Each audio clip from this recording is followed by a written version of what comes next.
تو میں عرض یہ کر رہا تھا کہ جو لوگ فتنے سے مراد دنیا کا عذاب، ہاں، تو جو لوگ شرک کرتے ہیں، میں یہ کہہ رہا تھا کہ آپ دیکھیں کہ جو لوگ رسول کی حدیثوں کی مخالفت کرتے ہیں، ایک مخالفت معذوری سے ہو جاتی ہے، لا علمی سے ہوتی ہے، ایک مخالفت جان بوجھ کے ہوتی ہے. حدیث آ گئی، نہیں میں نہیں مان سکتا، میرے امام صاحب کا مسلک الگ ہے. دنیا میں کسی بھی مفتی سے پوچھئے کہ کیا یہ جائز ہے، حدیث رسول آنے کے بعد آپ اس کو اس قسم کے بہانے سے چھوڑیں کہ میں اس لیے نہیں مان سکتا کہ میرے باپ دادا نہیں کرتے، اس لیے نہیں مان سکتا کہ میرے امام کا مسلک اس کے خلاف ہے. ایک صحابی، ایک تابعی، یہاں تک کہ چاروں اماموں میں سے کوئی ایک امام کا قول بتا دے وے، وہ تو یہ کہتے ہیں کہ میرا قول اگر حدیث کے خلاف ہو تو میرا قول دیوار پہ مار دو. حضرت امام حنیفہ رحمہ اللہ کہتے ہیں کہ جب صحیح حدیث مل جائے تو وہی میرا مسلک اور مذہب ہے. آپ امام حنیفہ کے مسلک پہ بھی نہیں ہیں، اور عقیدے میں تو ہے ہی نہیں. ہندوستان کے حنفی اشعری ماتوریدیاں خود کہتے ہیں، لکھا ہے کتابوں میں، حنفی امام حنیفہ کے عقیدے پہ نہیں ہے، اور جس کا عقیدہ مانتے ہیں وہ عقیدے والا امام حنیفہ کو گمراہ کہتا ہے، امام حنیفہ اس عقیدے والے کو گمراہ کہتے ہیں. آپ دونوں کو امام مانتے ہو، بہت بڑا معمہ ہے. سنجیدہ نہیں ہے دین کے معاملے میں. ہم لوگ ابھی مسجد سے نکلیں گے اور بھول جائیں گے، فضائل پہ عمل کیے، جھنجھٹ میں نہیں پڑنا ہے. اپنے جھگڑے میں جھنجھٹ اختیار کریں گے، مہنگائی اور بازار کے معاملے میں، کاروبار کے معاملے میں جھنجھٹ. وہ دین جس پر ہمارے پورے دنیا اور آخرت کے فائدے اور نقصان کی بنیاد ہے، اس میں جھنجھٹ میں پڑنے کا ٹائم ہی نہیں ہے. صحیح کیا ہے غلط کیا ہے جاننے کا وقت ہی نہیں ہے. جو کر رہا ہے دکھائی دے رہا ہے، بس خوبصورت ہے، دعوے ہے، مان لیا، پیچھے بھاگنے لگے. اللہ تعالیٰ ایسے ہی لوگوں پہ غضبناک ہوا، عرب اور عجم پر. تو اللہ کی قرآن کا یہ ارشاد ہے کہ جو شخص رسول کے حکم کی مخالفت کرے گا، جو لوگ کرتے ہیں انہیں ڈرنا چاہیے کہ ان کو فتنہ یا دردناک عذاب پکڑ لے. اور حدیث میں ہے وَجُعِلَ الذُّلُّ وَالصَّغَارُ عَلَىٰ مَنْ خَالَفَ أَمْرِي، حدیث کا ایک ٹکڑا کہ جو میرے حکم کی مخالفت کرے اس پر ذلت اور خواری مسلط کر دی جاتی ہے. نبی پاک صلی اللہ علیہ وسلم نے فرمایا. اب آپ میمورنڈم لے لیں، ڈگری حاصل کر لیں، IAS پڑھا دے میں، فلاں ڈگری اور فلاں تعلیمی میدان میں مسلمانوں کو آگے کر دیں، لیکن نبی صلی اللہ علیہ وسلم کی سیرت آپ نے بچوں کو نہیں پڑھائی، لہٰذا وہ کسی ہیرو کو اپنا آئیڈیل مانتے ہیں، کسی ایکٹر کو، کسی اداکار کو، کسی کھلاڑی کو، کسی فلاں کو اپنا آئیڈیل مانتے ہیں. نبی کو پڑھائی نہیں ہے تو سمجھیں گے کیا، جانیں گے کیا؟ اور نبی کو جو پڑھ لے گا وہ کسی اور سے مروب نہیں ہوگا. ہم نے سیرت پڑھا نہیں، پڑھایا نہیں، یہ فرض ہے، ضروری ہے. اللہ کے رسول کو جب نمونہ بنایا گیا تو زندگی گزارنے کے لیے، آپ کی اتباع کرنے کے لیے آپ کی زندگی کو پڑھنا پڑے گا. وہ سب سے بڑی ضرورت. علامہ ابن قیم کہتے ہیں کہ کھانے پینے سے زیادہ ضروری ہے کہ ہم رسول اللہ صلی اللہ علیہ وسلم کی سیرت کا علم حاصل کریں. توحید کے بعد انفع العلوم، سب سے زیادہ نفع بخش، سب سے زیادہ مفید، ہم کو سکون دینے والا علم ہے تو سیرت کا علم ہے. کسی اور موقع سے اس کی تفصیل. تو یہ دو حدیثیں میں دو دلیلیں دی کہ ہمارے مسائل کا حل، دنیا کی سعادت، اطمینان، سکون رسول کی اتباع میں ہے. دوسرے، اتباع اور اللہ کے رسول کی اطاعت جو ہے وہ تمام عبادتوں کے قبول ہونے کی شرط ہے. آپ بہت نماز پڑھ رہے ہیں لیکن نبی صلی اللہ علیہ وسلم کے طریقے کے خلاف نماز نہیں ہوگی.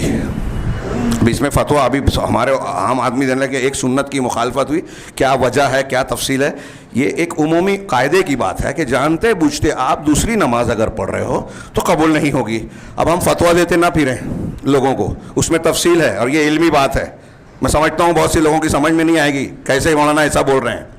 ہاں، کسی موقع پہ تفصیل سے گفتگو کریں، خطبے میں نہیں سمجھا سکتا، ٹائم نہیں ہے. تو عمل عبادت کے قبول ہونے کی بنیاد من عمل عملا لیس علیہ امرنا فہو رد، اس معنی کی اور بھی حدیثیں اور قرآن کی آیتیں ہیں. جس نے کوئی بھی ایسا عمل کیا جس پر ہمارا حکم نہیں ہے وہ مردود ہے.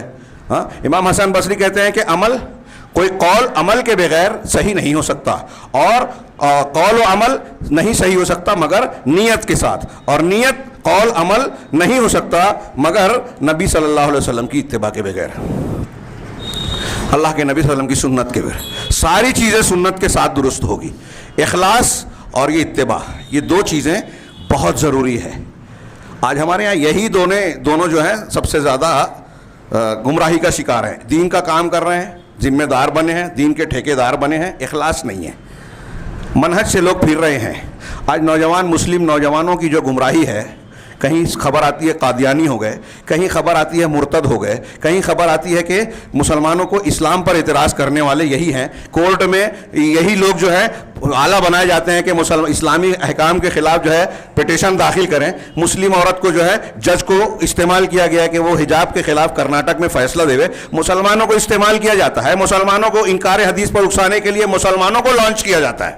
رافضی, دروز, گمراہ فرقے, صوفی, ان کو آج استعمال کیا جا رہا ہے. آج کے دور میں ہمارے آنکھیں بند ہیں, پردے پڑے ہیں, ہم دیکھتے ہیں کہ بھائی حکومتیں جو مسلمانوں پر حملہ کرا رہی ہیں, ان کے خلاف کارروائیاں کر رہی ہیں, وہ صوفیوں کی کانفرنس کراتی ہے, ان کی میٹنگ بلاتی ہے, ان کو بلا کے ان کے ساتھ ان کے باتیں کرتی ہے. وہ چچنیا میں, دلی میں ایسی میٹنگیں ہوئی, کانفرنسیں ہوئی, اور پھر اس کے علاوہ اور سودے بازیوں کی بات سامنے آتی ہے. پھر بھی یہ لوگ اندھے بہرے بن کر ان کے پیچھے چلے جاتے ہیں. مسئلہ یہ نہیں ہے جو صورتحال ہے. ہم بہت سارے مسلمان آ کے بات کرتے ہیں تو لگتا ہے کہ کیسے سدھرے گا, مایوسی ہوتی ہے. مایوسی اس بات سے نہیں ہے کہ ہمارے پاس حل نہیں ہے, مایوسی اس بات پر ہو سکتی ہے کہ ہم لوگ جو ہے ماننے کو تیار نہیں ہیں. مسئلے کا حل موجود ہے قرآن و سنت کی شکل میں, قیامت تک گارنٹی ہے رسول اللہ علیہ وسلم کی, لوگوں کی, عوام کی نہیں. کہ جب تک ان دونوں کو مضبوط پکڑے رہو گے کبھی گمراہ نہیں ہوگے قرآن و سنت کو. لیکن قوم اس کو پکڑنے کی بجائے اس کو پکڑ رہی ہے, اس کو پکڑ رہی ہے, بزرگوں کے پیچھے, بڑوں کے پیچھے, دھوکے بازوں کے پیچھے, جال سازوں کے پیچھے جا رہی ہے. تو اللہ کے نبی صلی اللہ علیہ وسلم کی اتباع خالص کی جائے. اور یہ دونوں جو ہیں اسلام کے اخلاص اور اتباع. میں عرض کر رہا تھا اخلاص نہیں ہے. میرا نام ہو, میری رپورٹ چھپے, میرا فوٹو چھپے. ہاں, منہج, میں یہ کہہ رہا تھا منہج سے لوگ گمراہ ہو رہے ہیں. ہماری جماعتوں کے, ایک جماعت کی بات نہیں کہہ رہا ہوں, جماعتوں کے ذمہ داروں نے کتنے مشروعات تیار کیے ہیں کہ ہمارے نوجوانوں کو دین سے پھرنے, مرتد ہونے سے بچنے کے لیے کوئی منصوبہ بندی کی جائے, پروگرام بنایا جائے. کوئی فکر آپ کو نظر آئے گی؟ مولوی صاحب نے خطبے میں کوئی جملہ بول دیا جو ان کو برا لگ گیا تو ایکشن, شرک سے بڑا گناہ ان کے نزدیک. لیکن شرک ہو رہا ہے, گمراہ ہو رہے ہیں, عقیدہ بگڑ رہا ہے, منہج سے برگشتگی ہو رہی ہے, خبر آ رہی ہے, کانوں پر چڑھ ہی رہتا. تو کس کے لیے جی رہے ہیں؟ اخلاص ہے, دینداری ہے؟ کس بنیاد پر جماعت کے اور فلاں کے ذمہ دار ٹھیکیدار بن کے بیٹھے ہیں؟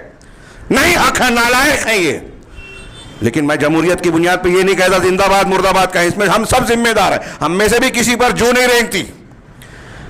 اور پھر سوچتے ہیں کہ اللہ کی مدد نہیں آتی. مسلمانوں کا برا حال ہے, عزتیں لوٹ رہی ہیں, جائیدادیں توڑی پھوڑی جا رہی ہیں, مسلمان امیر غریب ہو رہا ہے, غریب تر ہو رہا ہے, معیشت پر حملے کیے جا رہے ہیں, قاعدے قانون بنا جا رہا ہے کہ یہ نہیں کھا سکتے, یہ نہیں کر سکتے. روز نیا فیصلہ آتا ہے. ابھی طلاق سے متعلق قانون بنا, پھر کورٹ کا فیصلہ آیا. مسلم عورت کو اس طرح سے طلاق مسلمان نہیں دے سکتا, 2 شادی بغیر اجازت کے نہیں کر سکتا, 2 کر لیا تو ابھی کل کے اخبار میں تھا, 2 کر لیا تو پہلی کو اپنے ساتھ رکھنے پر مجبور نہیں کر سکتا. یہ کورٹ کا دائرہ ہے, ہم نے آپ نے دیا ہے. حلالے کی بات چلی تو کوئی ایک مولوی نہیں تھا جو یہ کہے کہ حلالہ قرآن حدیث میں نہیں ہے, احناف میں. سب مسلک کا دفاع کر رہے ہیں, دین پر ہانچ آ رہی ہے, کسی کو فرق نہیں پڑتا. تو اللہ کی ناراضگی آئے گی یا نصرت اور مدد آئے گی؟ اتباع. اب دلیلوں کا بھی ٹائم نہیں ہے, میں صرف عناوین پڑھوں.